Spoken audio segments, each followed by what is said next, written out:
আল্লাহর ব্যাপারে নিরাশ হবেন না, তার দয়ার প্রতি আশা হারাবেন না।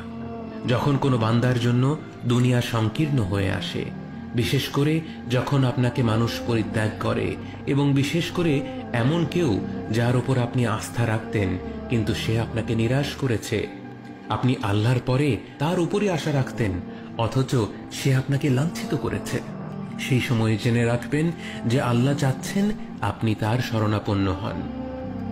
এই পৃথিবীর সবচেয়ে সুখী মানুষ হচ্ছে সে যে আল্লাহর দিকে তার মুখ ফেরায়। এই পৃথিবীর সবচেয়ে সুখী মানুষ সে যে আল্লাহর কাছে তার হৃদয় সমর্পণ করে। মনে রাখবেন যে আপনার একজন মালিক রয়েছেন যিনি আপনার প্রতি আপনার নিজের নফসের থেকেও দয়াবান, যিনি আপনাকে ভালোবাসেন এবং ভালোবাসেন যে আপনি তার কাছেই আশ্রয়ের জন্য ছুটে যান আর তাকেই আপনার দোয়ায় ডাকেন। জেনে রাখবেন যে একমাত্র আল্লাহর প্রতি দৃঢ় বিশ্বাসী আপনার জীবনের সংকীর্ণতা দূর করে প্রাচুর্য এনে দিতে পারে, অন্ধকার দূর করে আবার আলোকিত করে দিতে পারে। আপনি জেনে রাখবেন যে আল্লাহ আপনার প্রতি আপনার নিজের থেকেও বেশি দয়াবান।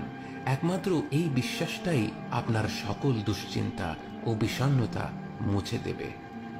কে আছে এমন যে আল্লাহর দরজায় দাঁড়িয়েছে কিন্তু আল্লাহ তাকে তাড়িয়ে দিয়েছে? তিনি তো সবচাইতে উদার, মহা দয়ালু, মায়ার সাগর।